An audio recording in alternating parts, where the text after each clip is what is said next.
I'm Robert Estrin here at livingpianos.com with a very important show, how to practice scales and arpeggios. You've probably been told if you study the piano how important scales and arpeggios are. Well, why are they important? What's so important about practicing scales and arpeggios? After all, there's so much music to be practiced. Why should you spend time with something like scales and arpeggios? Well, that's a great question. I'm going to answer that question first, so you have a reason for even watching this show in the first place. Scales and arpeggios are kind of like if you wanted to be a mathematician or do math, you'd want to first learn your addition, subtraction, multiplication, and addition tables, or else how could you possibly do math? It's kind of the same thing with music. Major and minor tonality is prevalent in virtually all forms of Western music, and you want to have scales and broken chords just a part of your technique and a part of your mind so you understand music intrinsically. Plus, it gives an opportunity to work on just that type of technique, that is, finger technique, without regards to rhythm, expression, phrasing, or any of the myriad things that pieces of music have. So you can focus just on that, as well as being an excellent way to warm up for your daily practice, so you don't injure yourself starting with something really hard. Scales, particularly slow scales, are a great warm-up. So, now, scales. The first thing you want to do is get a book. There's a great resource for pianists called 60 Selected Studies by Hanon, H-O-N-O-N.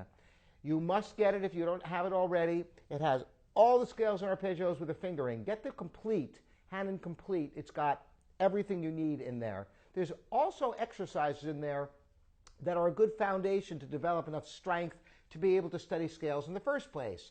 So if you're a beginner, maybe you shouldn't start with scales. Start with some of the easier exercises that don't have any fingering crossings, and they're an easy way to develop strength in preparation for scales. Well, scales should really be practiced slowly. It's very important to practice scales slowly. And when you practice scales, the first thing that's going to occur to you is having to learn the fingering. And of course, we only have 10 fingers, but the scales go up and down the whole keyboard. First, what is a scale? Simply put, a scale is a series of whole steps and half steps, and in the case of harmonic minor, there's even a step and a half in there. So, the first and last note are the same, and generally you play through all the octaves on the keyboard.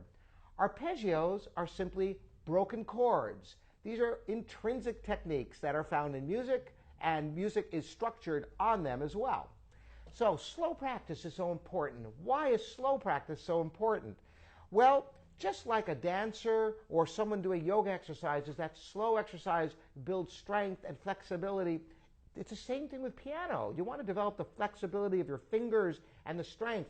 Much like if you were to kick your leg, it would be pretty easy to kick it up high. But if you try to lift your leg up very slowly, it takes much more strength to do that. It's the same thing with piano. It takes more strength to play slowly.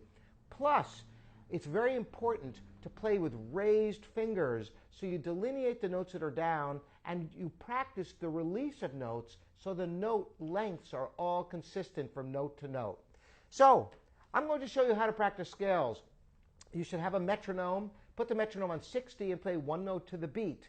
Now, you have finger crossings. In the right hand going up, you have thumb crossings, and in the left hand you have third and fourth finger crossings. Coming down, it's just the reverse. The right hand has the third and fourth finger crossings, and the left hand has thumb crossings, because, of course, the hands are mirror images of one another.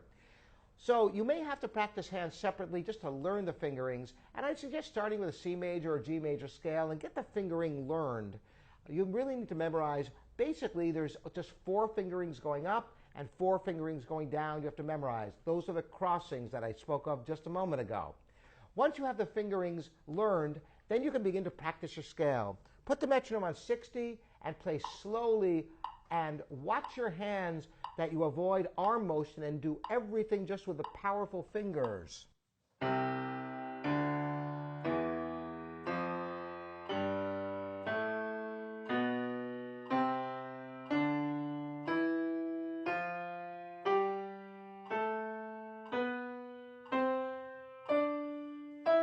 And you should do a full 4 octaves, just like it says in Hanon, all the way up and all the way down, comfortably. Make sure that you use the power of the fingers and do not use the arms, because the arms can't go fast enough.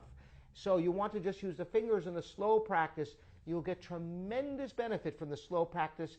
You should play it at least 4 times through satisfactorily, where you're comfortable, the notes are clean, your hand position is good. Then go on to 2 notes to the beat with a metronome. Once again, make sure it's comfortable and clean. Go all the way up and down the keyboard 4 times. Then attempt 4 notes to the beat. Now here's where you may have some difficulty, so I suggest find a speed that you can do 4 notes to the beat, even if it's dramatically slower. Get comfortable with that, and then once you're comfortable, raise it a notch. And every time you get it successfully, raise it a notch until you are up to 60 at 4 notes to the beat. You could even put it at 60 at 2 notes to the beat and start going a notch or 2 at a time to work up to 120 at 2 notes to the beat, which is the same at 60 at 4 notes to the beat. So these are ways to work on scales. Now, the raised fingers goes for 1 note to the beat and 2 notes to the beat. When you go to 4 notes to the beat, because it's faster, there isn't time to raise fingers. In fact, you want to lighten up your technique so that you can play with fluidity all the way up and all the way down the piano. And you should be able to play 4 notes to the beat many times, not just 4 times. Be able to be comfortable playing up and down the scale. Now, there are other ways to work on scales as well. Once you master your scales, first of all, you want to learn all your major and minor scales and arpeggios. That is kind of a prerequisite for anybody who's serious about classical piano. Even in jazz, it's helpful. In other forms of music, I would suggest learning all your major and minor scales and arpeggios. In fact, a lot of jazz players will learn diminished scales, blues scales. There's many other types of scales. You can learn your modes. There's no end to what you can do. Some of the things you can do is learn your scales in sixths, tenths, and thirds. You could also play your scales in contrary motion. There's a world to discover in scales. What I suggest is use them as a daily warm-up. Spend just 10 minutes a day on scales, and before you know it, but at the end of the year, if you do 1 a week, you'll have all your scales and arpeggios in your back pocket. Then you could start increasing the speed little by little. Eventually, you want to get your scales at 144 at 4 notes to the beat, as follows.